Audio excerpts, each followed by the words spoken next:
Hello, good morning. My name is José Guilherme Abreu.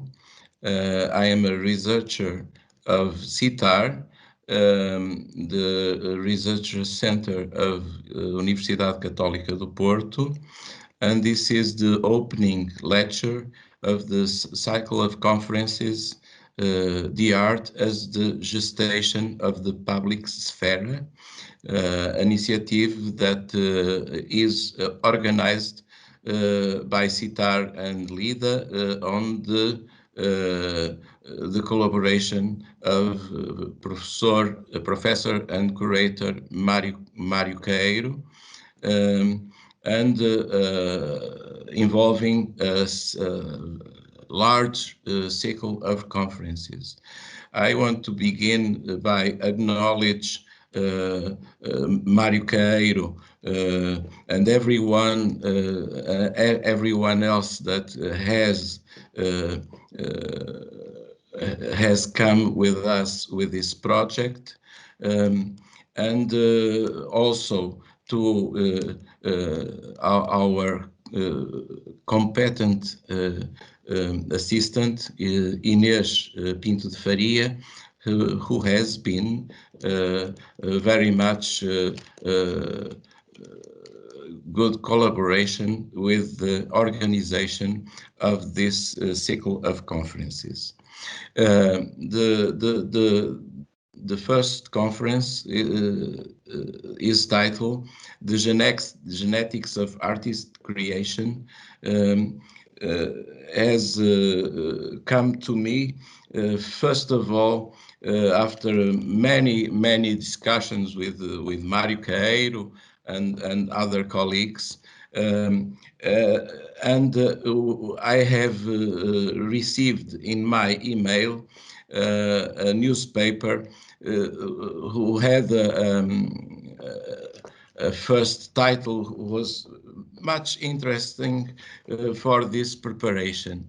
The survival of Homo sapiens had a secret weapon. It was creativity. This is a simple news of science of who led me to this review, which is from Nature Molecular Psychiatry, whose in the abstract had one indication that I found it was important to my research. It has to be is connected with genetic evolution and human creativity. From the abstract, he says, Neanderthals have nearly the same genes for emotional reactivity as chimpanzees. They are intermediate between modern humans and chimpanzees in their number of genes for both self-control and self-awareness. Almost all the genes of modern humans, 95%, are non-protein coding, including many long non-coding RNA present in the self-awareness network.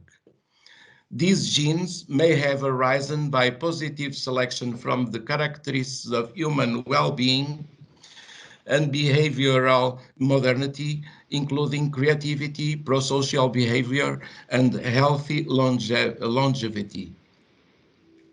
We conclude that modern humans have more than 2,000 unique non-protein coding genes regulating co-expression of many more protein coding genes in coordinated networks that underlie their capacities for self-awareness, creativity, pro-social behavior, and healthy longevity, which are not found in chimpanzees and or Neanderthals.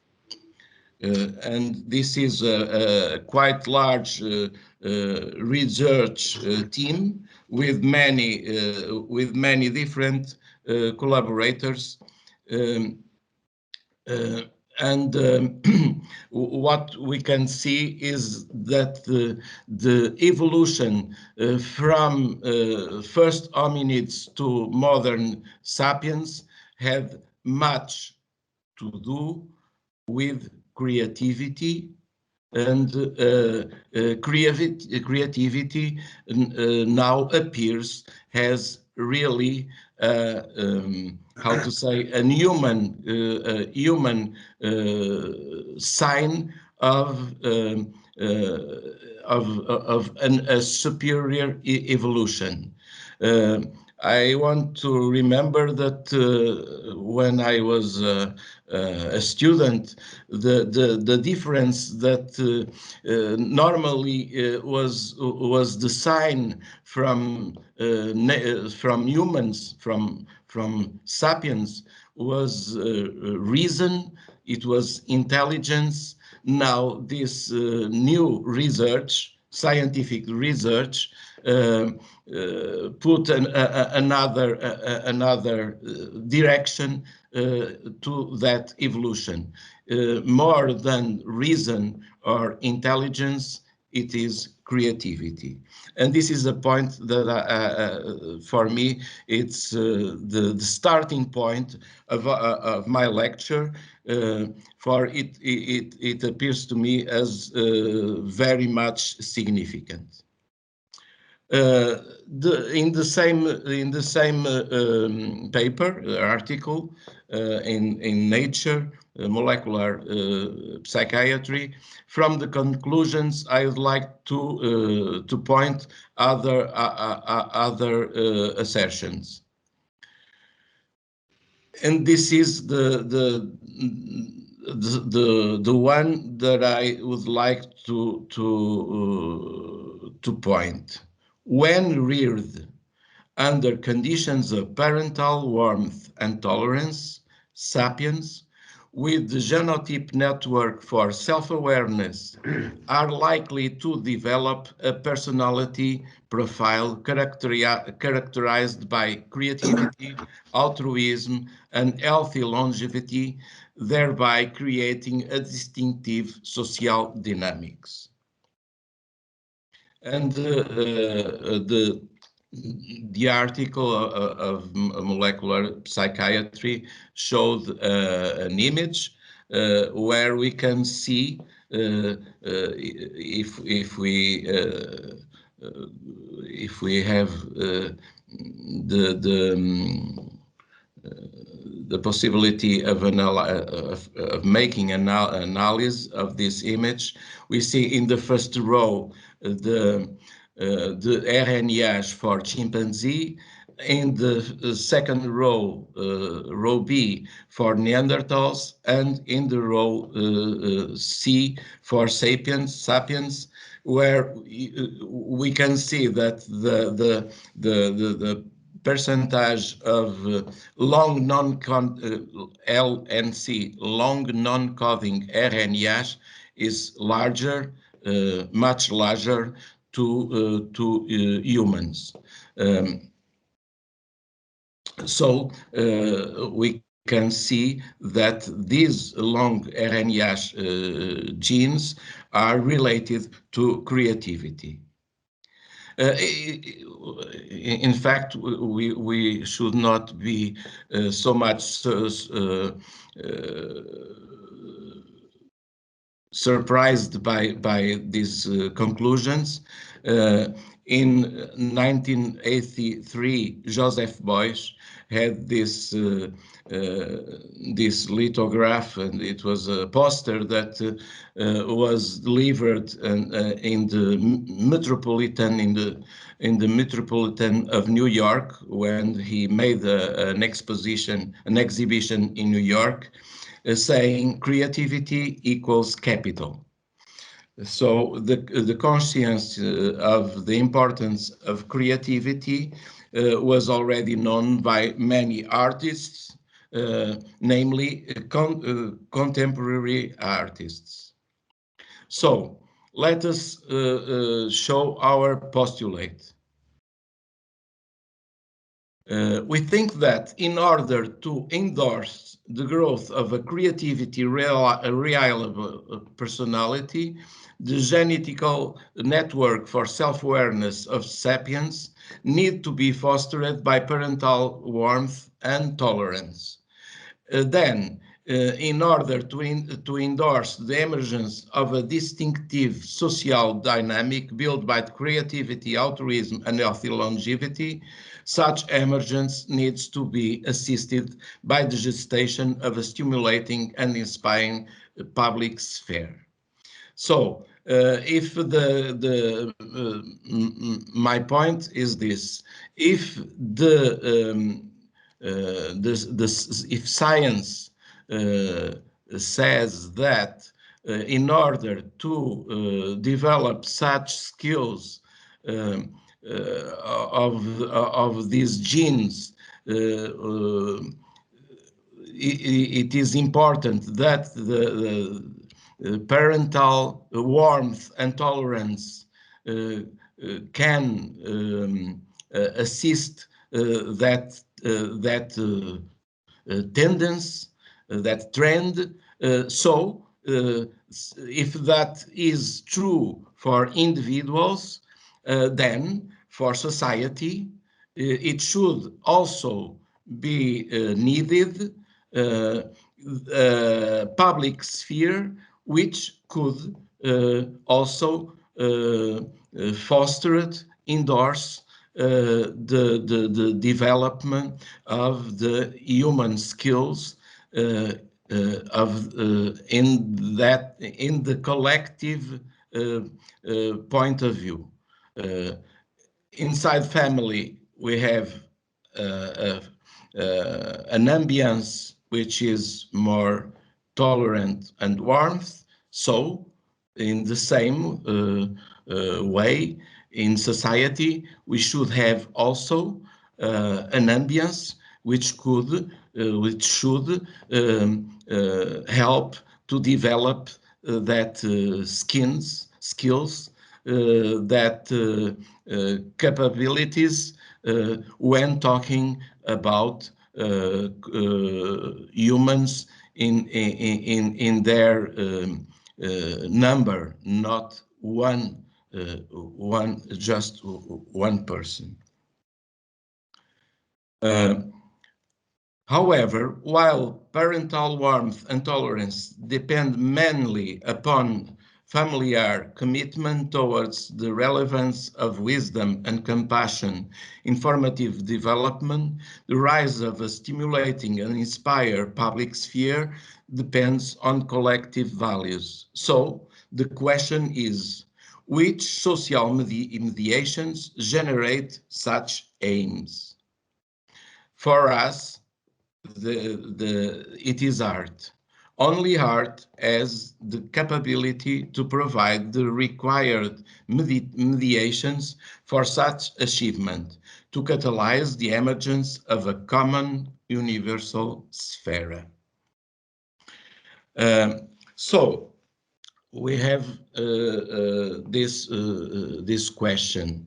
We need a public sphere for the development, for the training, for the stimulation of a more wealthy and developed human collective conscience. And it is useful to consider the concept of public sphere, which has been developed by Jürgen Habermas. However, Habermas has a perspective around the public sphere, which is sociological. So we think it is necessary, it is required that this concept should be criticized and reviewed.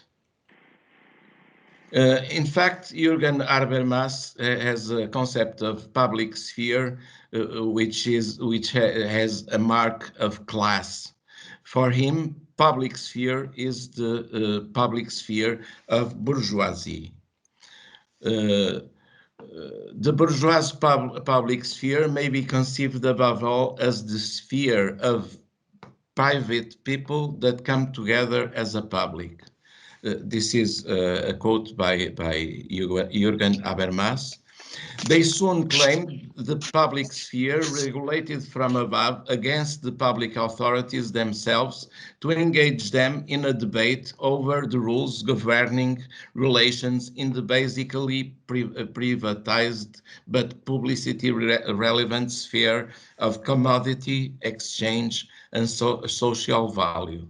This is from his book, The Structural Transformation of the Public Sphere. So, let's see what is inside this concept.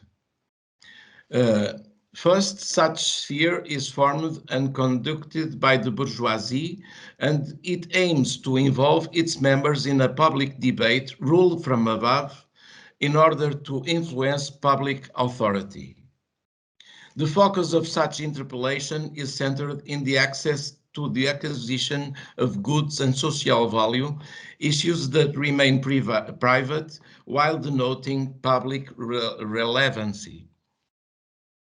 The bourgeois public sphere expresses the domain of the public debate meant as privateness oriented to an audience. So, Habermas says the social transformation of the public sphere is its tendency to function as a platform for advertising. So we can see that the concept of public sphere of Habermas is a concept which is results from a sociology and a class point of view. The public sphere is the sphere of the bourgeoisie. The audience of the public sphere is an audience which is made by private people, and it is not much different. The scope of the such public sphere is not much different than the scope for advertising, for publicity, for propaganda. So this public sphere is not a public sphere made by all, but a public sphere ruled by the bourgeoisie, and the spaces and the mediations it provides is the spaces of cafes, of little audiences, and they are all newspapers, and they are all ruled by its class, bourgeoisie, and it's not a free and equal means of sharing common ideas or common issues. For me, it's interesting to confront this sociologically made theory, Habermas, with the theory which has been more recently developed by French researcher and essayist Nathalie Desprats, which is a philosopher with important work and reflection on phenomenology, and with large works and published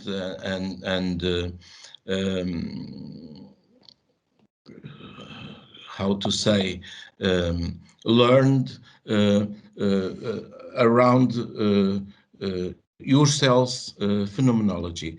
She is a philosopher which remains very much centered in the work on Husserl, and she how to say, she returned to Husserl after the development of phenomenology had been also conditioned by Heidegger's and other philosophers, which created a certain distance towards Husserl origins. Precisely talking about Husserl, she pick up his expression of the world of life, and she how to say, she thinks that this phenomenological approach can be an alternative public sphere. And I quote, the ontologic path of the world of life offers a genetic re-understanding of the transcendental reduction, which allows us to recapture in its non-mundane origin the very phenomenon of political sociality. By this retrocursive approach to the original place of rooting of the political and in the very world of life, one attains a transcendental sense of the political sphere free from any natural interference. And then this is the quote of her book, her article in Cahiers de Philosophie. So, according to Nathalie Desprats, the public sphere appears as a communicative plurality. This community, she says, is recaptured under the unity of a common subject generated and reactivated by the presence of a common world. By this unity, but this unity is no longer called here an egological centration, constitutively extended to the plurality of egos. This quote seems to be quite relevant. She talks about an unity. She talks about a common subject, a common world, but this unity and this gathering of contributions and subjects is not a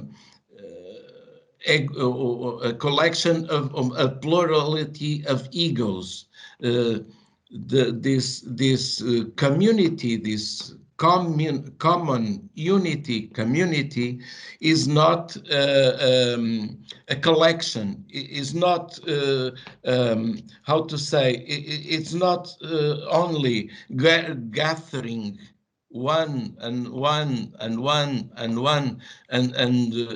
making a set, an ensemble of egos, but it has its own nature.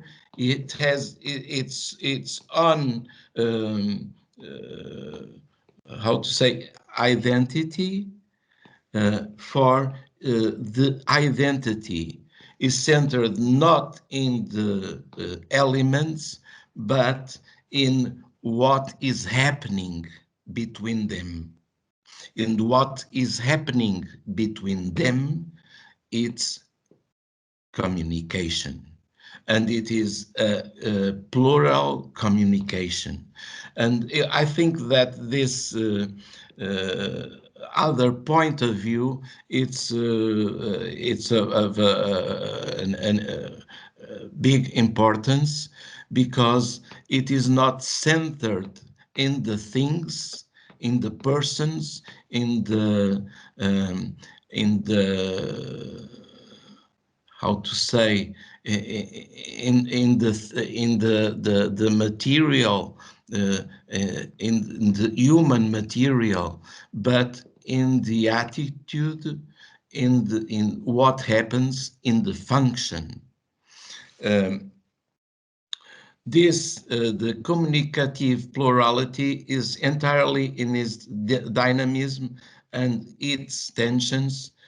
This unresolved unity, open to the space and time of others, engendered as unity in the very moment of crossing and penetrating others. In short, it operates like a person, as Husserl eloquently will say.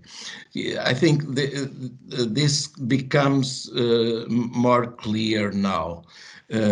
This communicative plurality functions as an unity, and its unity is created in the very instant where when it happens. So this expression, I think it is absolutely clear. It operates like a person. This unity of plural communication has an identity, has a character, has a personality. It is like a person. It is the spirit. We was a psychic translation of the community that is formed in that same instant. So this is really something that we think it is important to think about, to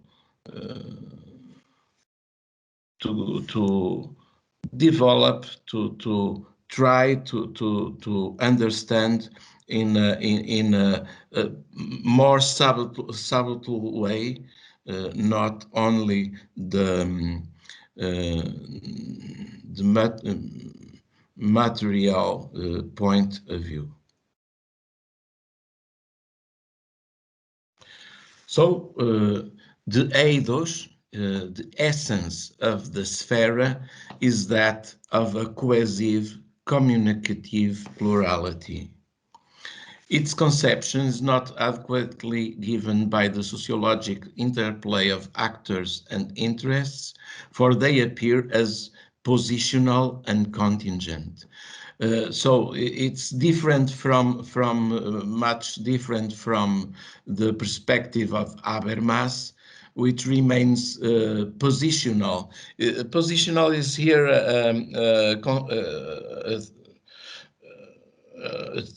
a word that is often used by Husserl. He says something is positional when something reiterates the belief in the belief in the natural world. As we know, the main contribution of Husserl to philosophy, contemporary philosophy, was the idea of epoche, the non-judgment about the existence or non-existence of the world. This was really a big contribution to the knowledge of modern philosophy, and Husserl says that when someone or any assertion about the world reiterates its existence or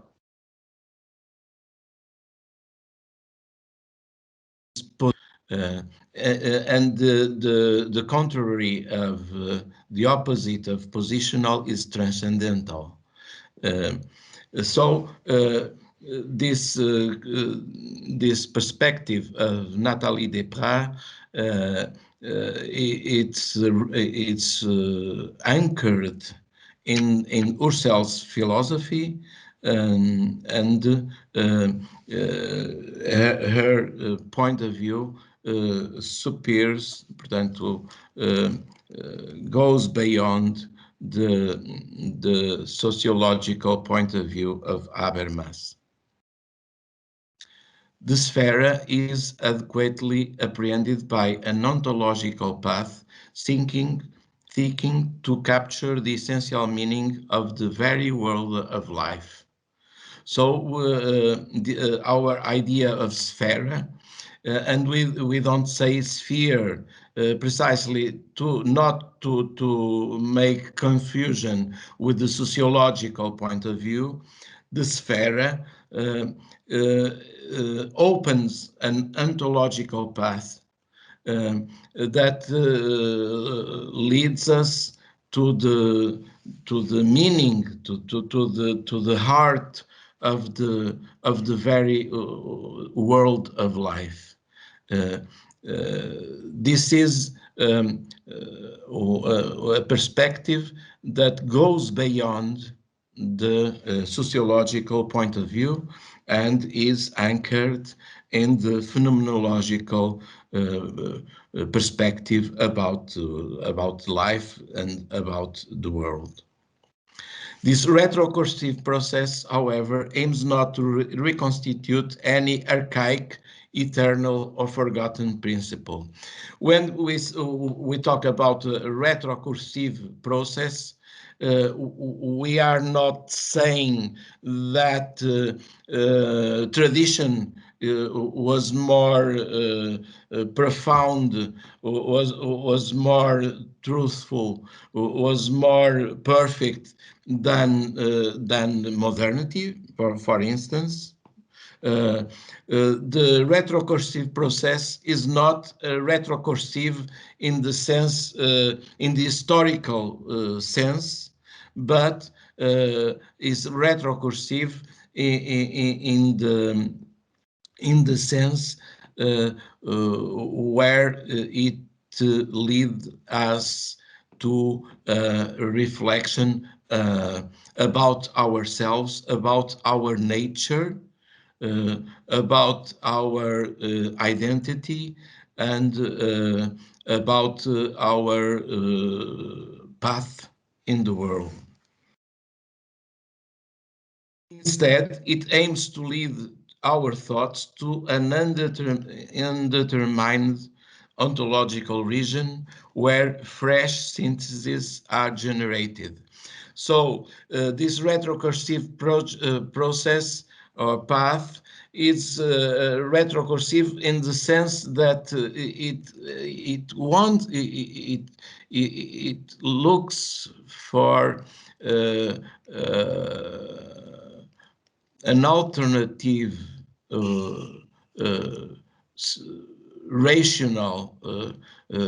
rational in the sense logical deductive way of thinking, but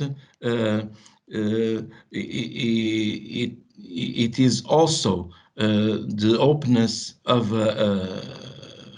how to say, of a field where new and fresh synthesis can be produced.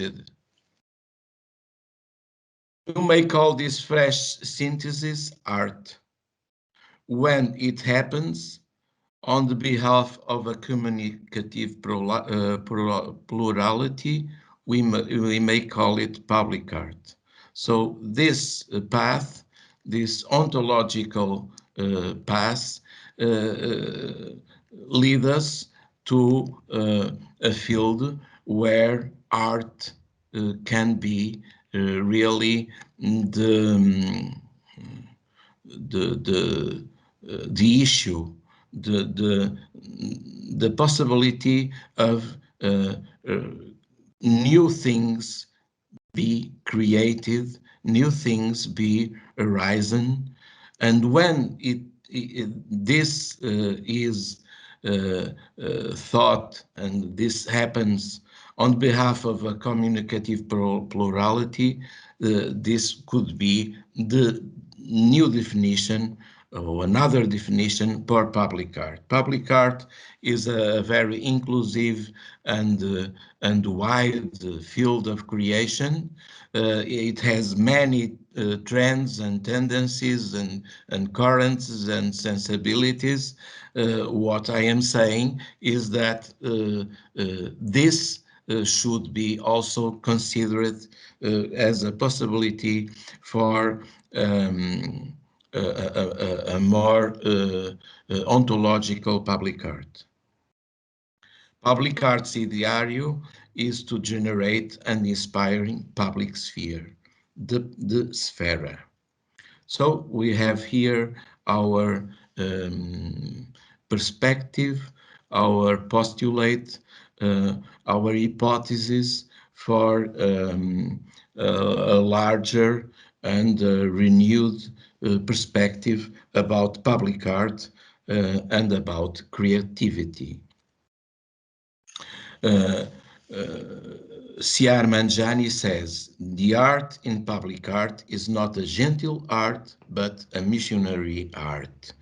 It's not the sophisticated art that I am talking about, but of art, I'm talking about public art as an ideario, as a path towards new and inclusive creativity. Talking about C.R. Mangiani, he was, because he died last year, he was really an important and quite distinct public artist. Here is his work for Huesca, picnic table. This is part of an important program, art program in Spain, Huesca, in Aragon. Huesca is a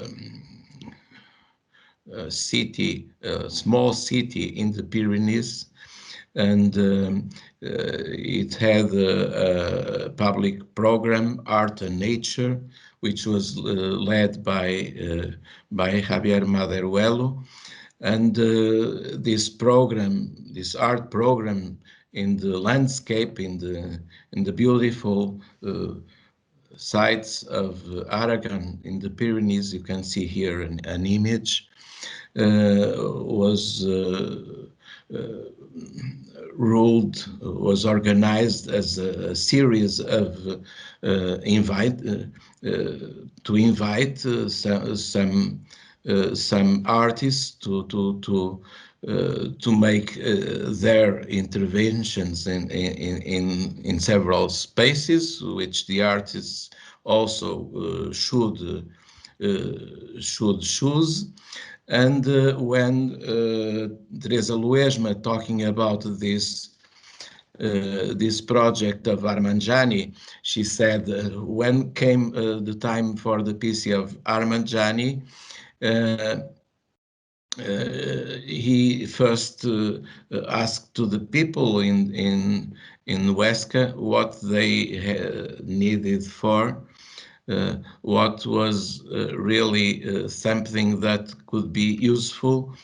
and they said, well, we could have a picnic table, and this project was the answer to uh, uh, uh, a necessity of the people here in Huesca.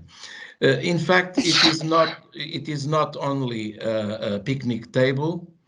It is also an exhibition of poems and drawings of Garcia Lorca, a poet, Spanish poet, an artist. We can see there are four poems and drawings by Garcia Lorca in the sides, in the four sides of the project. And another particularity you can see in the image is that everyone is turned to the center. No one has the back turned to no one, and the tables are all different. His size, their size, their form. So it's not mechanical. They have. They are, in fact, a minimal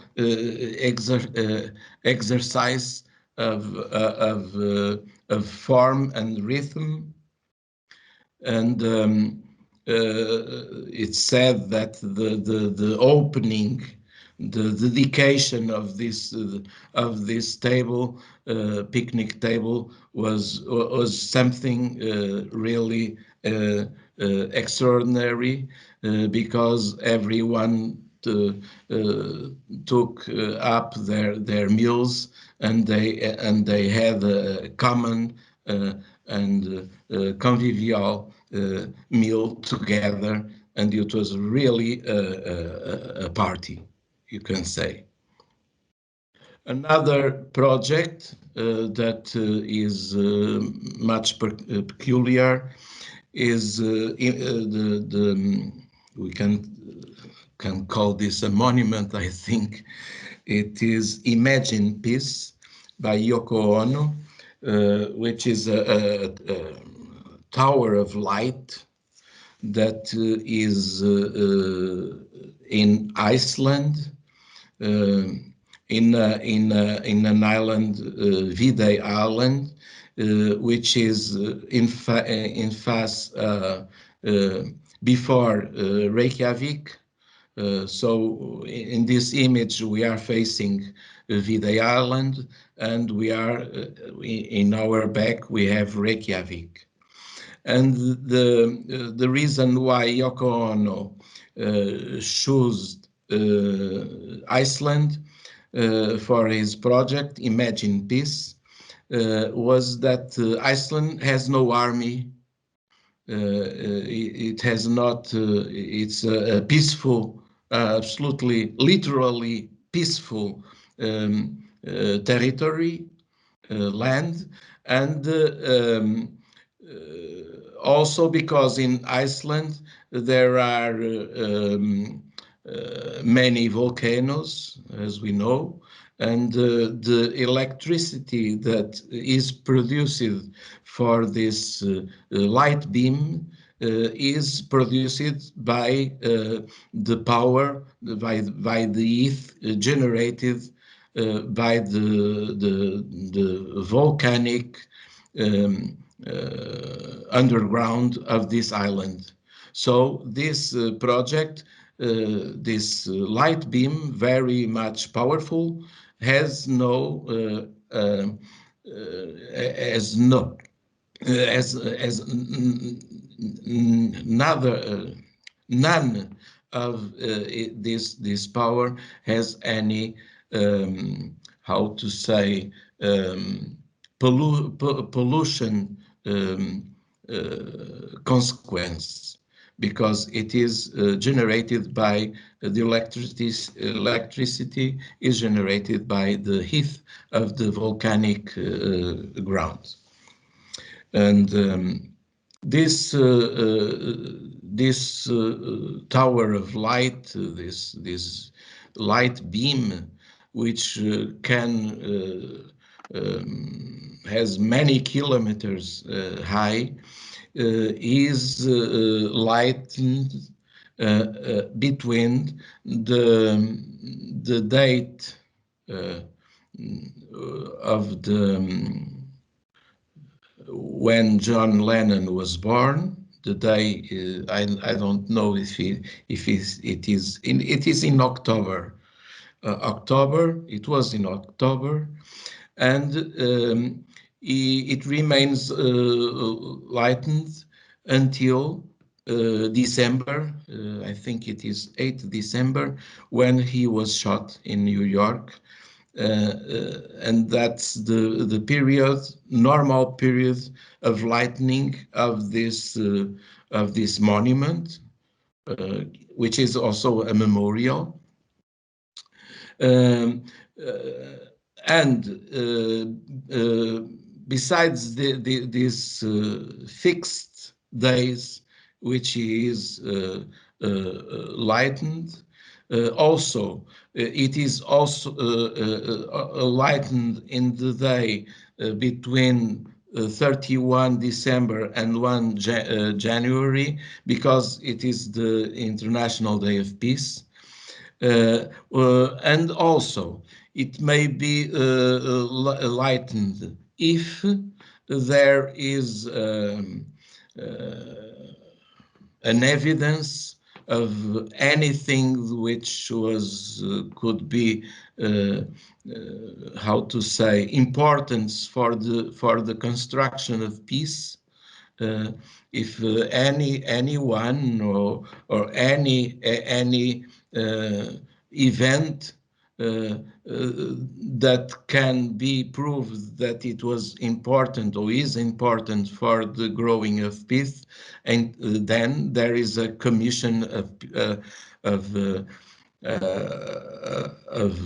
people which approves. If that commission approves the pretension, then the light can be lightened, and in the future, maybe if we are optimists, we could think that every day would have some kind of meaning that could be a real contribution for the construction of peace. And I don't think that we could have a better definition of which is meant by the idea of sphera. That would be the lightning of this tower of light every day, because every day would bring something which was remarkable and value to the construction of peace. And also, if we could imagine other projects on this way of thinking about other issues, then we could understand better what is meant by the idea of sphera. We have some images of his dedication in 2007. Here the thing is not very it's not a huge construction. It is a cylinder. In its faces has the sentence "Imagine Peace" in 25 languages. So in Portuguese also, Imagina a Paz. So we come to some conclusions, previous conclusions. Jürgen Habermas, the public sphere is conceived as a realm of public opinion. Nathalie Desprat, the public sphere is thought as a communicative plurality. Siar Manjani, the public sphere is built as a partner of public art. And now we have the idea of Raymond Abellio. The public sphere is the expression of transcendental intersubjectivity under the primacy of universal interdependence. Raymond Abellio's thinking, he says that it has as primer or as premise the idea of universal interdependence. He says it is a postulate, and it is a metaphysical postulate. He cannot demonstrate it, but in fact, in all the universe, everything is interdependent, and he sees transcendental intersubjectivity as a counterpart of the universal interdependence. And here we have the portrait of Abellio. And I talk about Abellio's Gnostic Testament. Here, La Conférence Ultime, it is in the very year he will die. So it is really his Gnostic Testament. And he says, I believe that in this area, he was talking about quantum physics, one faces the dialectic of perpetual surpassing. On the contrary, in Gnosis, we are in the presence of the unsurpassable. And this is the drama, but it is an illuminating drama. It is therefore necessary to implement a dialectic between the perpetual surpassing and the presence of the unsurpassable, and this is where the internal conflict resides, the one of the scientist. If the scientist becomes aware of this conflict, his conversion takes place almost automatically. So Abellio is a spiritualist, but he's not a conservative spiritualist. He always talked about esoterics as being reactionary. And he always looked for the links between Gnose and science, and he thought that the scientists are the people that because they look for truth, they are reliable, and that they could pass through what he says, their conversion not to religion, but to transcendental phenomenology. So I make here almost a joke. Instead of considering quantum physics, I replace by the expression are movements, and the sentence seems to keep his meaning. So let us see. I believe that in this area, art movements, one faces the dialectic of perpetual surpassing. On the contrary, in Gnosis, we are in the presence of the unsurpassable. This is the drama, but it is an illuminating drama. It is necessary to implement a dialectic between the perpetual surpassing and the presence of the unsurpassable, and this is where the internal conflict resides, the one of the artist. If the artist becomes aware of this conflict, his conversion takes place almost automatically. So it's curious to see that the situation that is felt in science, the perpetual surpassing, because every new discovery replaces previous truths or previous achievements. So in art, it's the same, because of the art movements,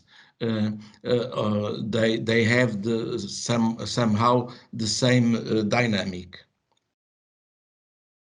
So we have a double challenge for Gnosis. A challenge to science and art to recognize the impermanence of science results and art achievements. It is the perpetual surpassing. A challenge to consciousness, to open one's consciousness to the Gnostic vision, the presence of the unsurpassable. An approach to ultimate science or art consciousness, to operate a dialectic between the perpetual surpassing and the presence of the unsurpassable. So we have here the model, Raymond Abellio model for genetic phenomenology.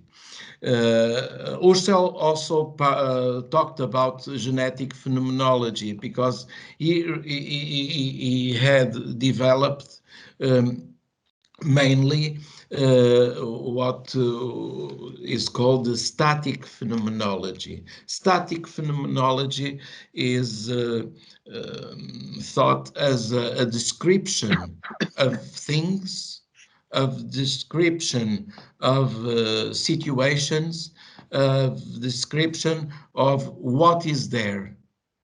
Genetic phenomenology is centered in the understanding, in the structuration, should say Abellio, of the transformations.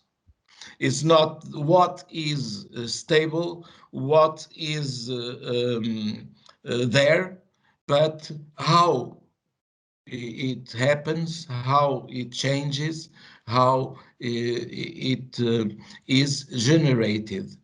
And this model of Abellio, it's a new universal model for transformation in the abstract and more inclusive sense. So we have here elements, the universal scenery sphere, USS. It's name that Abellio gives to his model. Universal scenery, six elements, sphere, sphere, and the elements are axis, as we see here, axis, poles in the extremes of axis, signs, and a center. Besides the elements, there are the functions. The functions are rotations with this sign, and the rotations have senses.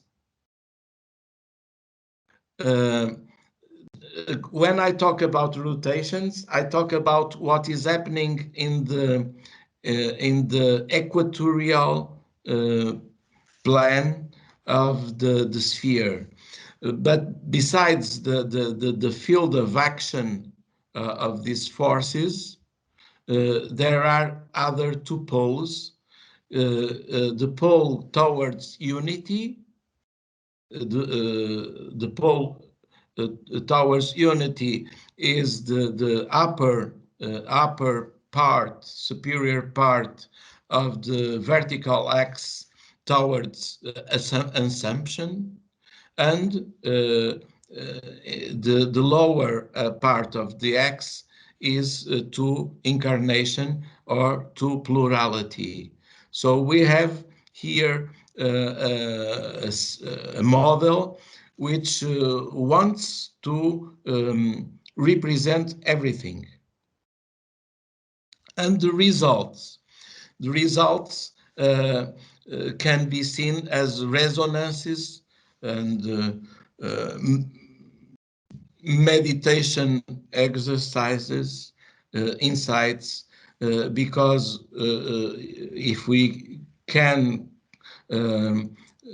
have this vision, if we can arrive to a vision which can integrate these 6 poles, so our position would be here in the center, and here is what Abellio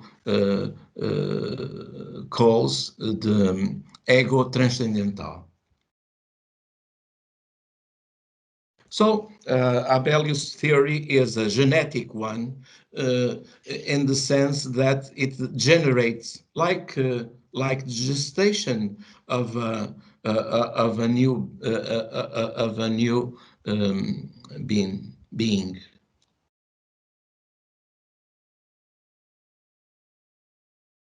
What do we have in the gestation? We have a first moment, which is conception. The germ is placed in the mother, inside the mother. It comes inside. Then we have gestation,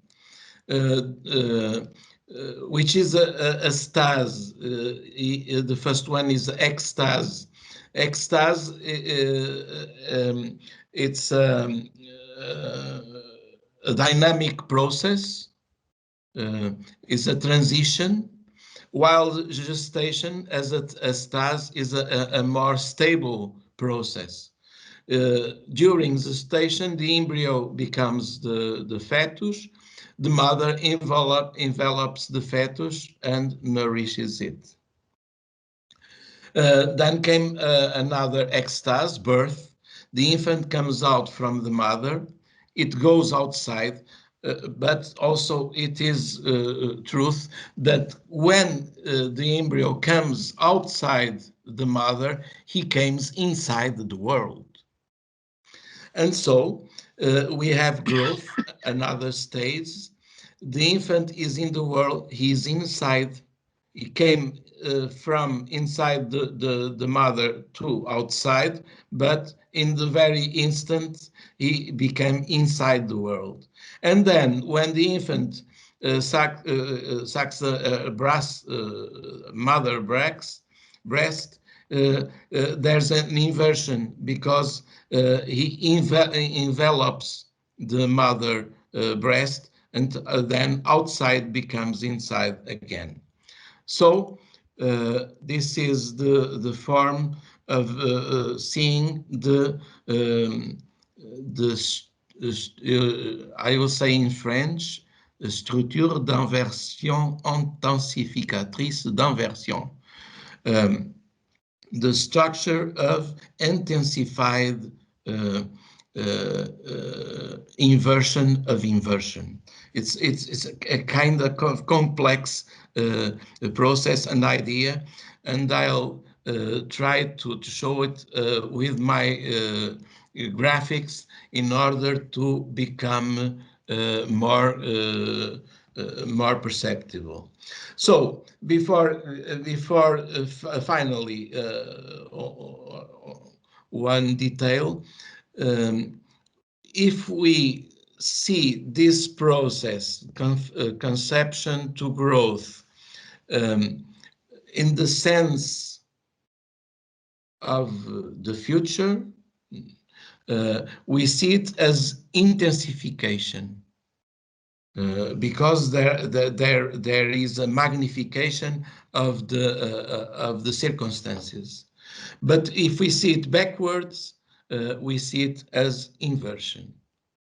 So the more easy way to see this process is like this jump, mortal jump, which came from an initial state.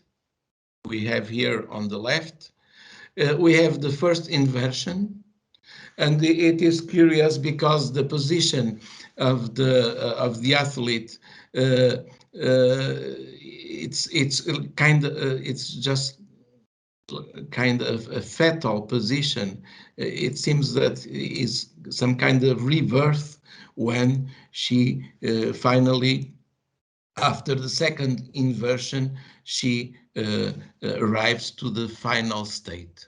So we have here two inversions, and we have naturally an increase of ability, of capacity, of skills, because the jump was well done.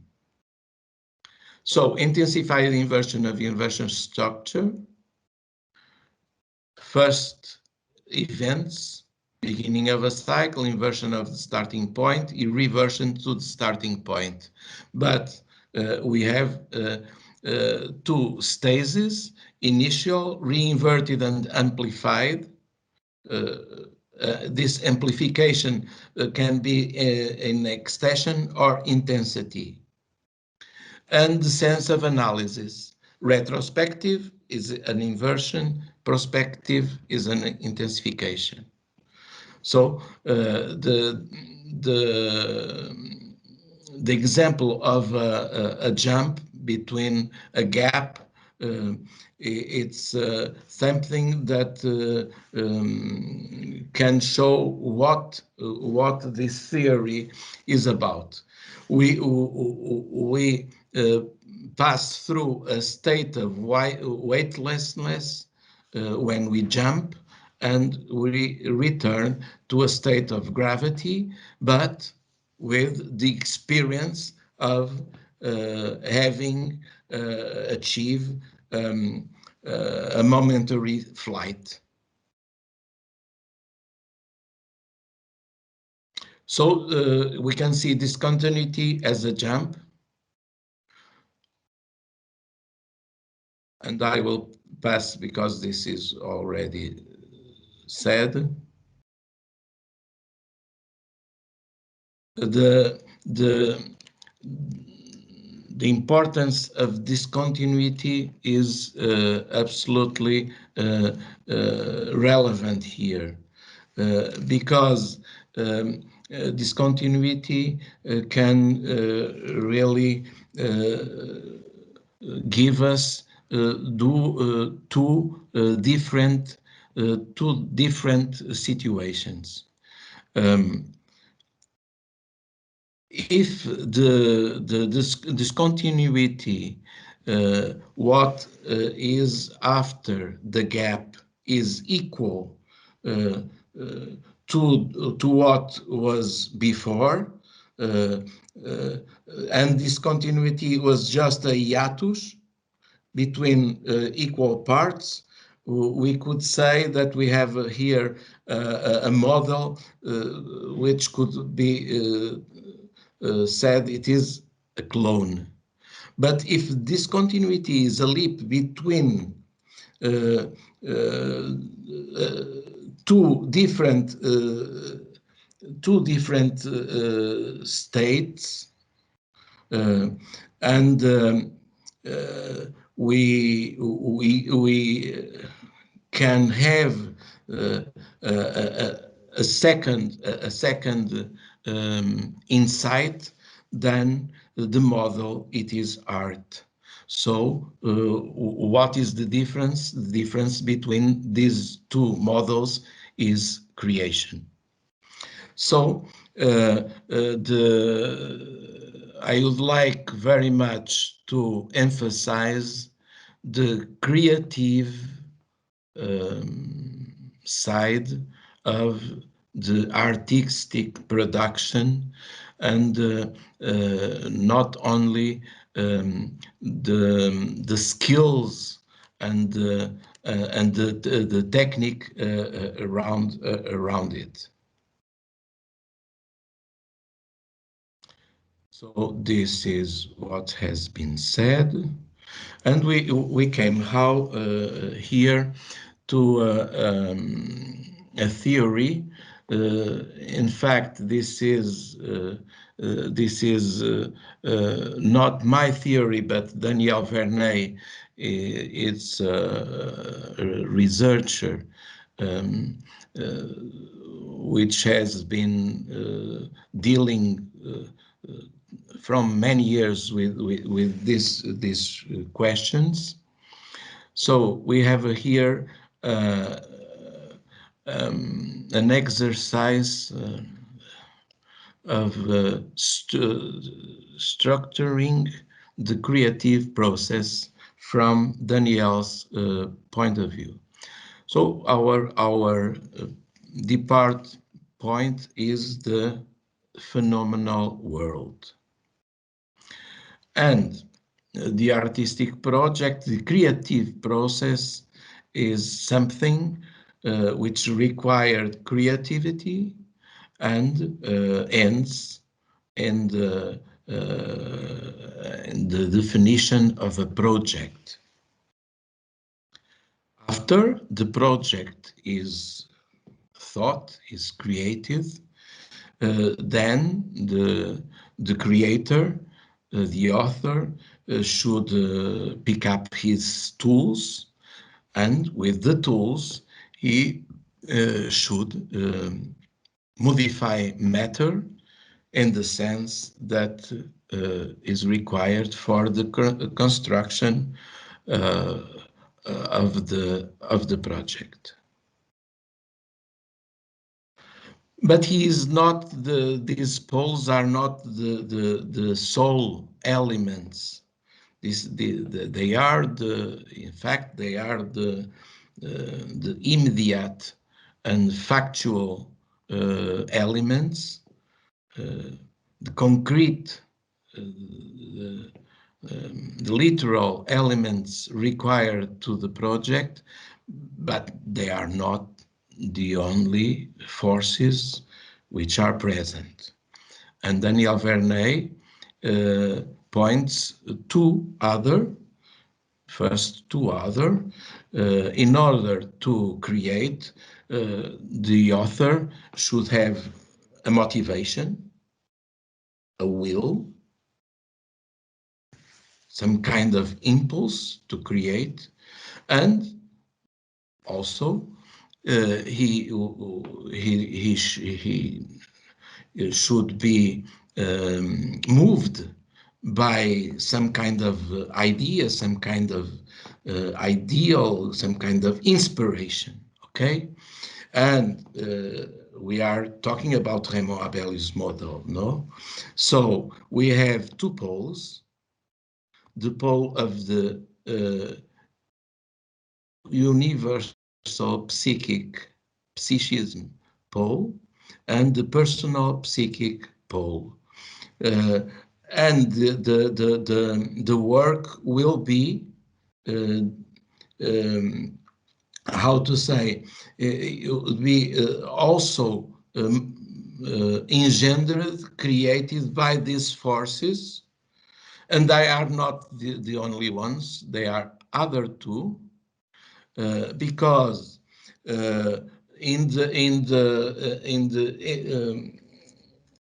the south or inferior part of the sphere, we have not only the motivation to create, but also we have to develop skills and experience. And in this sense, while the motivation to create comes out from the personal psychic pole, the skills and the experience that is with time is experienced, it will be how to say, recorded. It will be saved in the personal psychic pole. Okay, and we have here some kind of circulation up and down between these poles. Also, in the other part of the sphere, the universal psychic pole, we have also the appeal. The inspiration goes down, but the artist, the creator, has also some kind of appeal, some kind of attraction to the universal, to the cosmos, and this should be also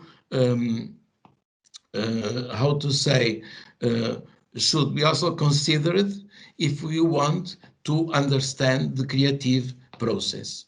So we have here an application of Raymond Abelius' theory of the universal sonary structure, and it gives us a wider and more inclusive and maybe more reliable understanding of the creative process. So we have in these colors, we have the yellow color. This is my contribution to the comprehension of this model. It is the crossing between the phenomenal world with the universal interdependence, which is defended by Raymond Abelius. So we could also develop other perspectives about the result of the creative process. If we enter here the dynamic vectors of the creative process, for instance, to understand the different art movements. And I think that if we use this model, we can, with much work, maybe we could achieve to understand the switching from one movement to another, art movement to another, by these different relations about these four poles that I put here. We should see a dialectic between form and fragment. This is a dialectic, an opposition between something which is outside the creator. It has to see with matter, it has to see with results. It's outside the creator, and we have here the another dialectic between assimilation and manner, which is inside the creator. Also, it would be interesting to consider that as Daniel Verneuil had pointed, there are four different axes, semi-axis. There are two axes. The one which is coming up, and the other which is going down. So we could replace it by the ADN double hélice.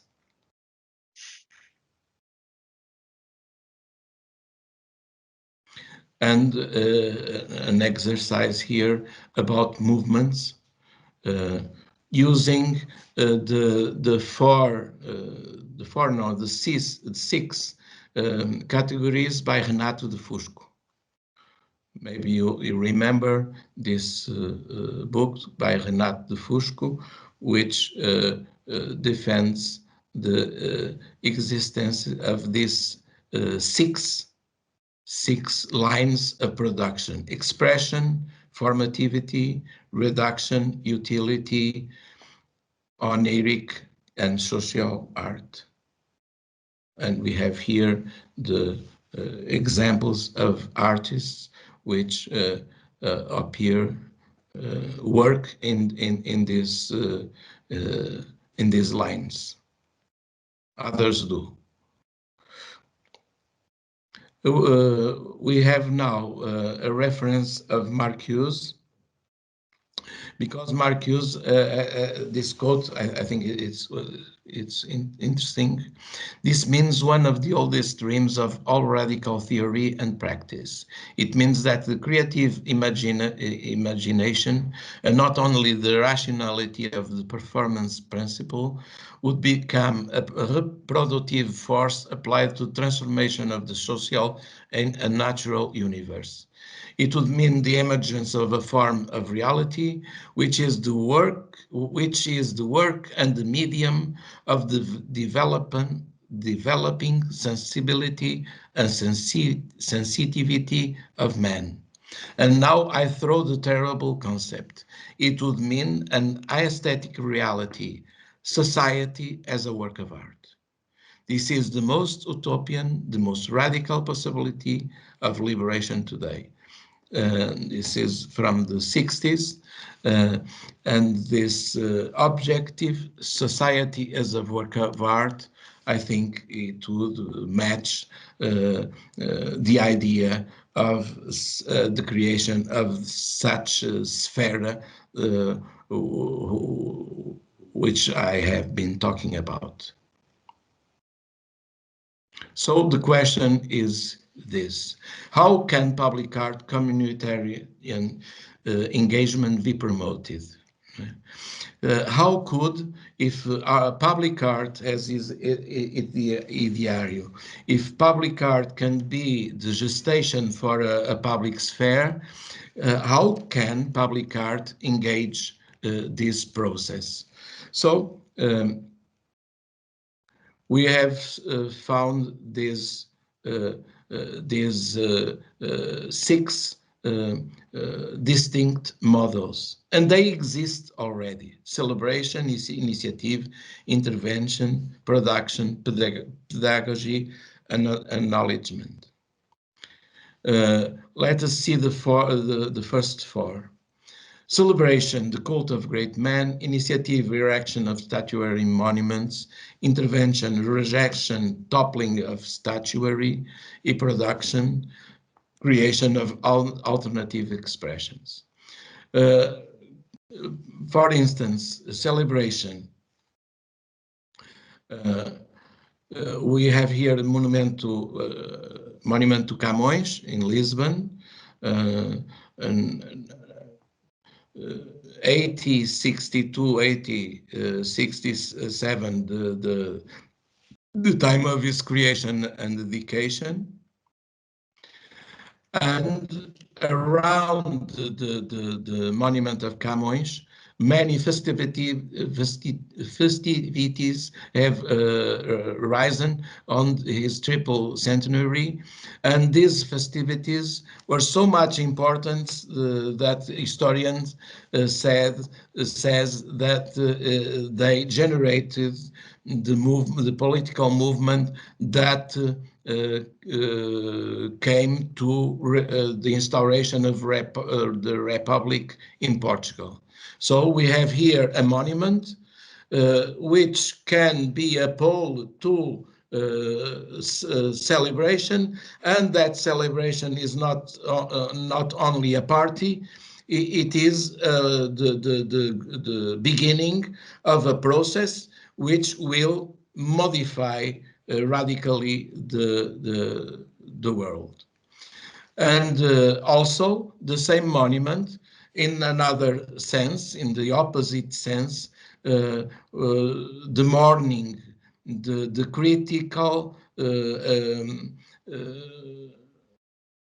reunion of people when it came to criticize the question of East Timor, problematic reaction of the referendum by Indonesia. This is the same monument. This is in 1999, and it gathered also many people, and later the question was solved in the most progressive way. We have intervention. Intervention could be seen as an intensification of celebration, because celebration is something which happens around the monument. The monument is already there, and it acts as a catalyst for social movements. Intervention is an intensification because it will modify the creation of the monument. That's what happened with the monument to the fearless general Humberto Delgado. It begins with a letter. We want to read it. In this letter was a manifestation against a process that was coming to be achieved, the erection of a statue to the general, and the artists said that statuary would not be the monument required for right celebration of Humberto Delgado. So this was the competition, a first competition with statuary proposals. They were all rejected, and a second competition will give us this model by José Aurélio, which is the model that was implanted in Cella Velha. You can see that in the map. And there are all to this documentation. And the monument was abstract, we can say that, but it has other characteristics. It has two poles. It has a landscape pole and a civic pole here in the Piazza Humberto Delgado. You can see here the building. You can see here the artist modeling the words on the. You can see the dedication. It was an initiative of the people of Cella Velha, a little village here near Caldas da Rainha. It is in the municipality of Alcobaça. You can see here Prime Minister then Mário Soares in the dedication. You can see all the people. And the monument, the civic pole. Every year, in 25 April, there is a celebration of the memory of Humberto Delgado. This is the landscape pole. You can see here the block, which was the block of the dictatorship, which was crashed by the eruption of Humberto Delgado. and the celebration every year here in near the monument. You can see here the relatives of Humberto Delgado, the local authorities,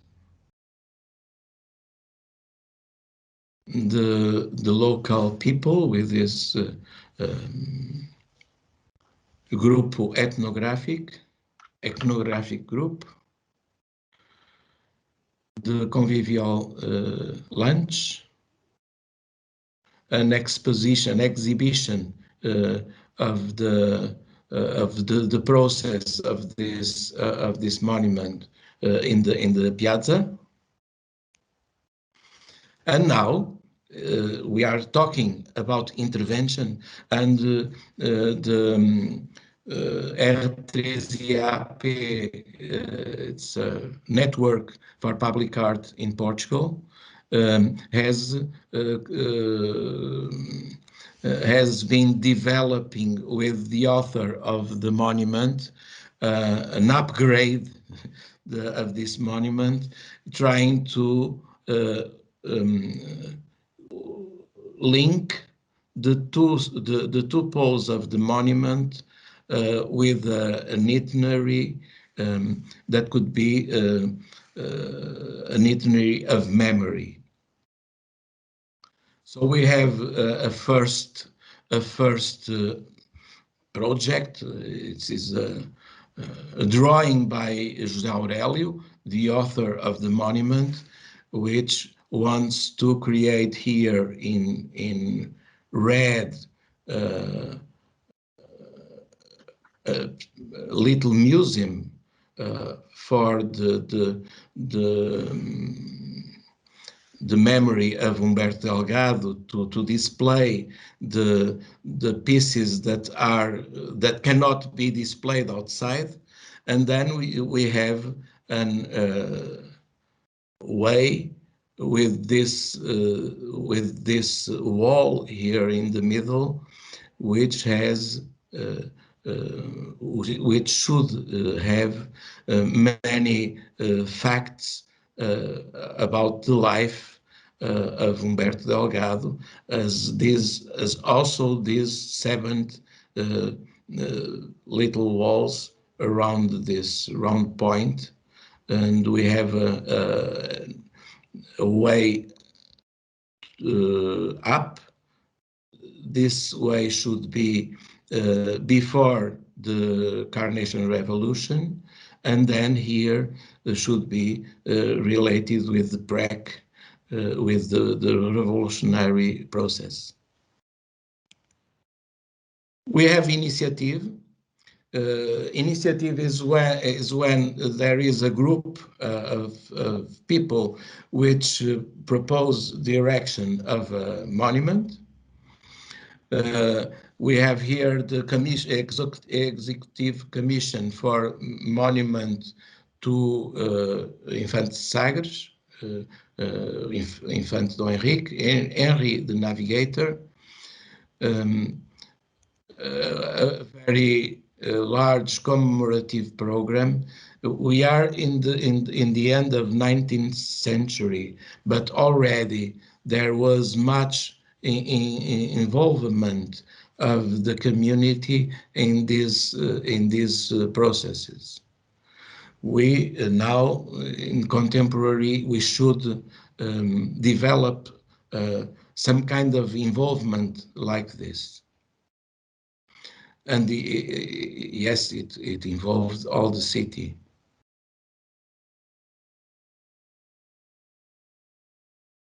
It was the occasion that to composers to compose music.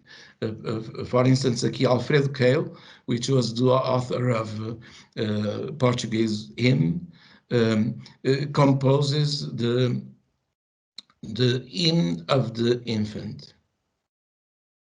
We have here the partiture, and he was performed by this coro, corals. We have a nautic display. This caravella was built for this event. You can see all this around a monument.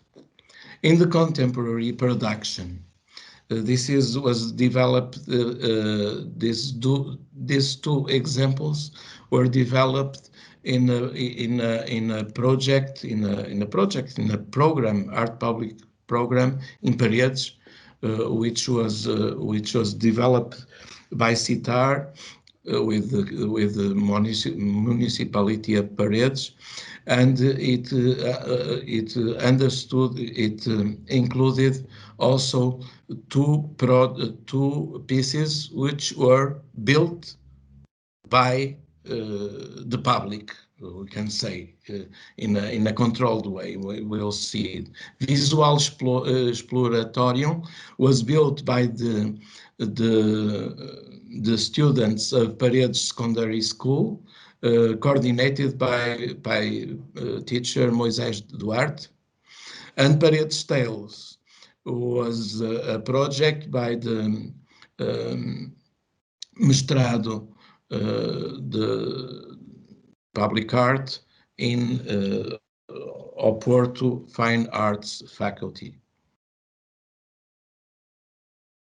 Here we see the teachers. They tried to show us how was the process that came to this result. And here we have the dedication of the first moment of the piece, which was some kind of metallic tree with the design of that tulip, which was the motive that came about. And we have here Moisés Duarte. And then in the second moment, other elements colorful were added to the place. And here we have Conte Paredes Tales, which was a project from Mestrado, Master of Public Art in Fine School. First instigation in the newspaper, then the publication of the tales that were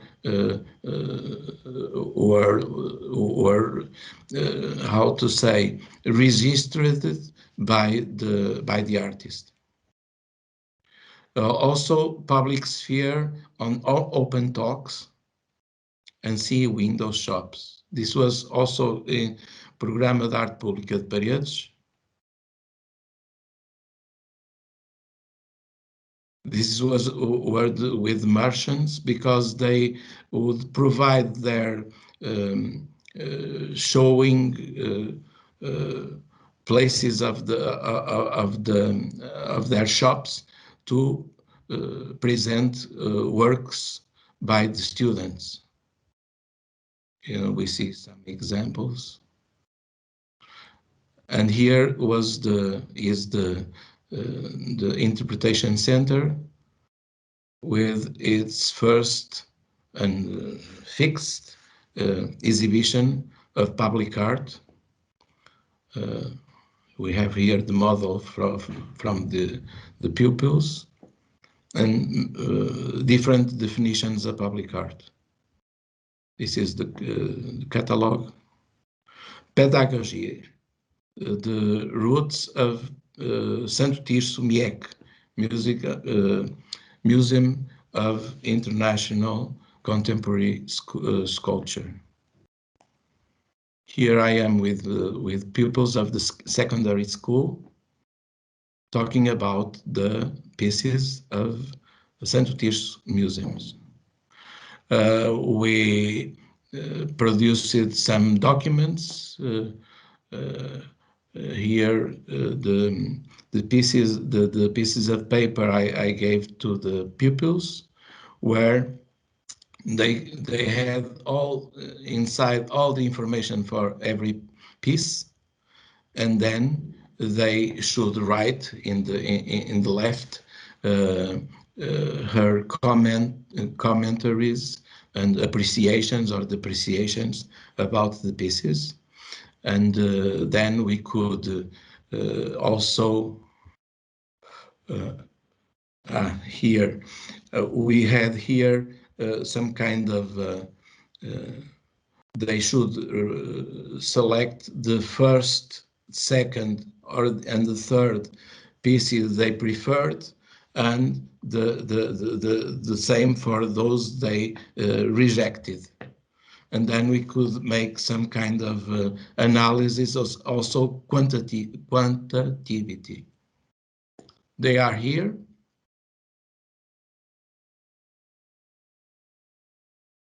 And we made an exhibition in the public library of Santo Tirso. And finally, acknowledgement to acknowledge MIECA's paradigmatic public art achievement, and we invited Alberto Carneiro to give us a lecture about the experience he passed through on creating this public art project. This is practical phenomenology. I see this experiential practice in the first person, which partly renews phenomenology, intended to federate multiple approaches beyond doctrinal positions and an imminent way for phenomenology to meet without complexes the empiricity in all these forms. Hence, the multiplicity of fields for testing phenomenology in its operational dimension, since understanding phenomenology, a concrete practice, I mentioned seven main ones.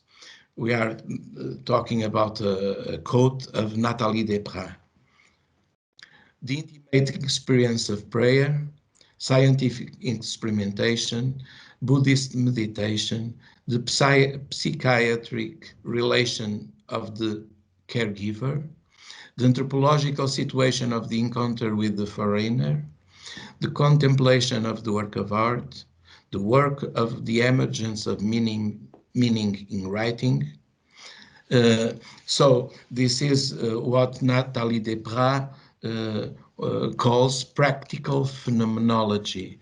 She gave as examples these 7 points I just mentioned. Between among them, we see here the contemplation of art, and we think this has also to do with our idea of creating a public sphere. So I about to end my long lecture with this model of Raymond Abellio, saying that he said that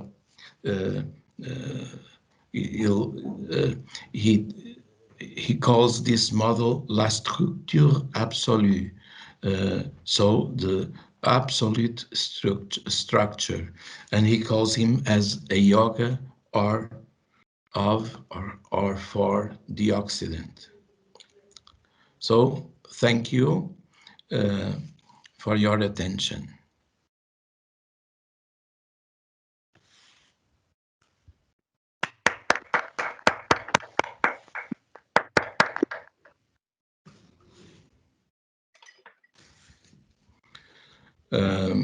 If there are any question, any aspect I can talk about. I want to thank you, José Guilherme Abreu. This is Mario. Olá, Mario. I want to thank you a lot because for many of us who work in art, this approach is kind of a cartography, but it's at the same time, as you say, a structure that allows us for instance, to understand when we are in projects, what kind of public sphere we are producing, or if you are even acknowledging there is the possibility of a public sphere. So, as you know, I come from literature, and in literature, we know that words get worn out. And for instance, we talk about democracy or public sphere, and this is basically has no meaning.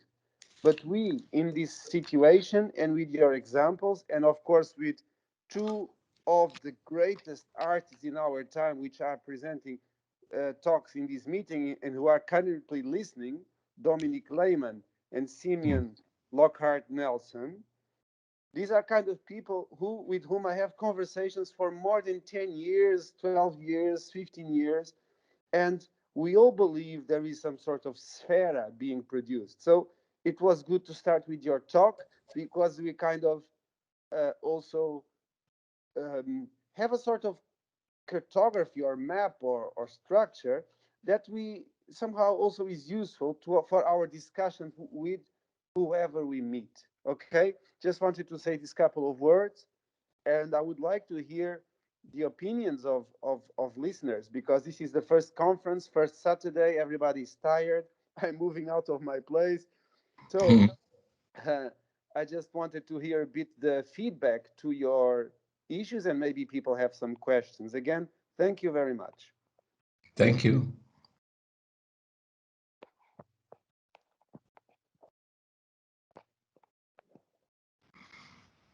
So hello. Hello. Hello.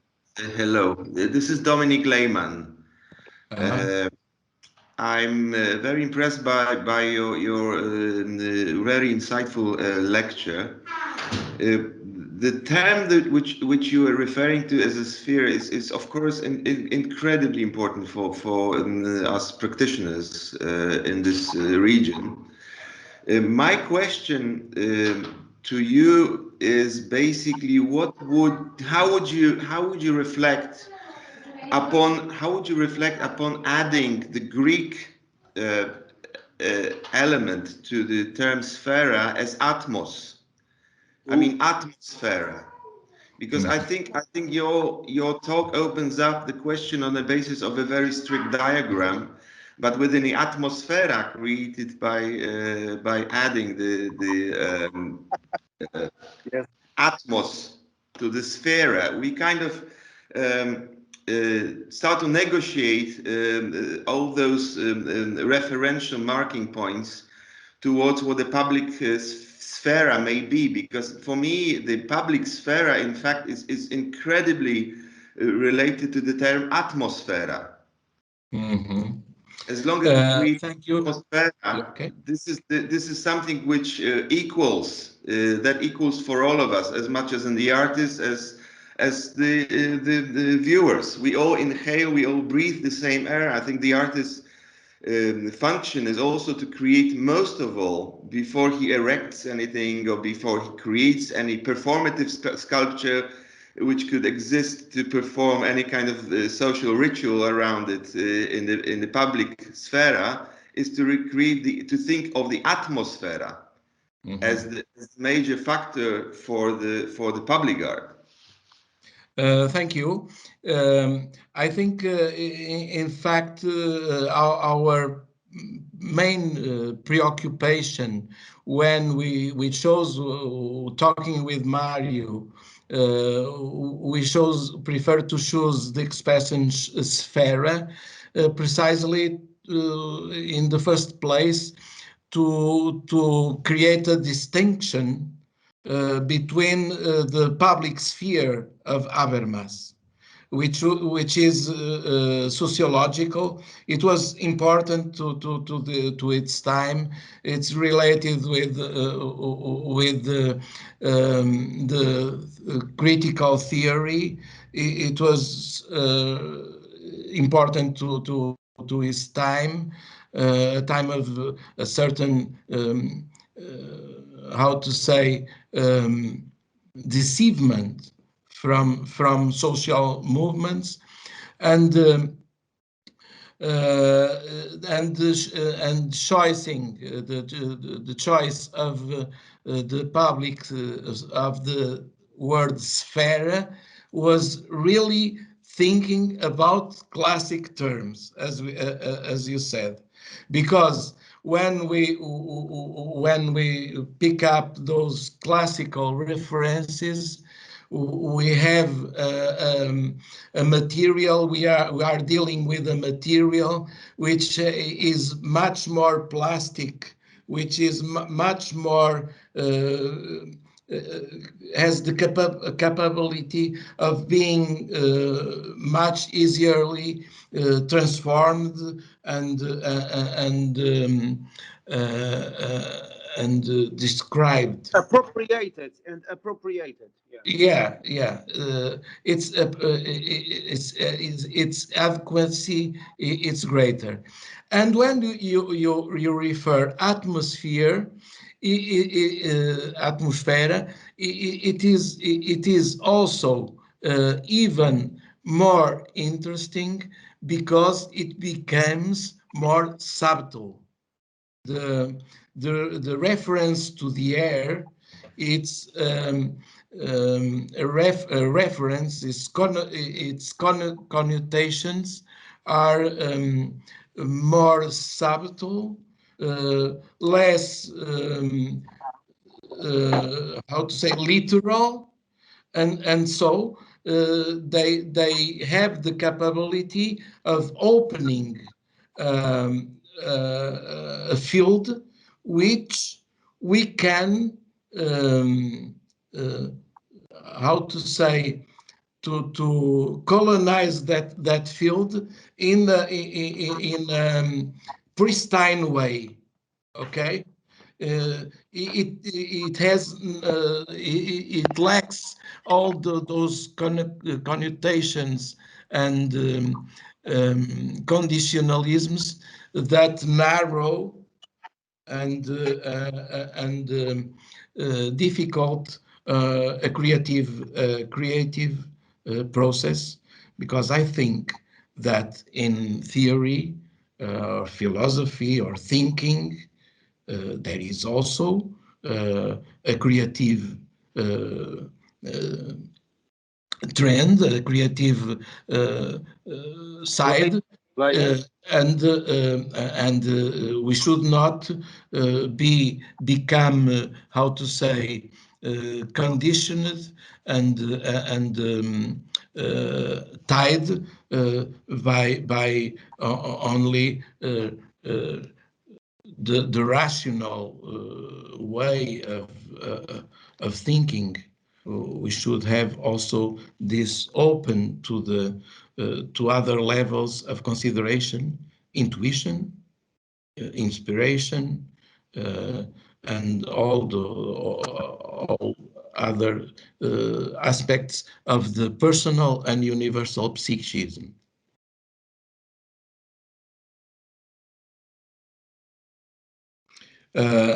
Finally, I would like to, how to say, my poor English, mainly talked, it's an English language from the secondary school, and it lacks subtlety.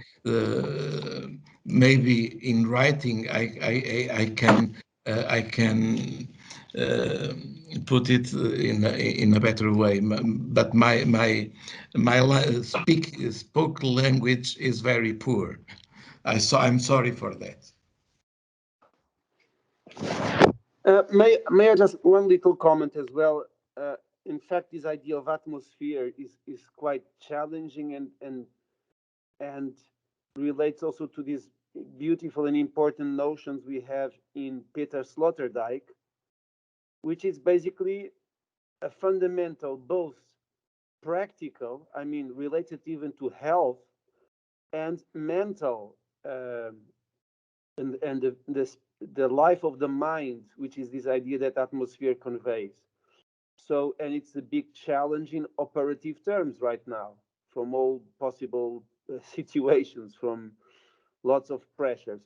But the point is, with these conferences, I think we're trying to have we're trying to acknowledge also the work of artists who have this atmospheric ethics, because that's what that's our jump, that's our mortal jump when we look at public art. At least me, when I focus on my light art commissioning of works and curating works, I'm very happy that frequently people thought, oh, it's light art, but then they said, oops, no, it's not light art, it's art with light, or art conveying light, which is what I think we can also take some conclusions when an artwork has this power to um, embody the absolute structure as mentioned by Abellio. Of course, Abellio is more, yeah, it's always a diagram, but we know what we do when a good work goes, when a good work happens in the public sphere, and it generates the sfera. That's my opinion. Okay, thank you, Mario.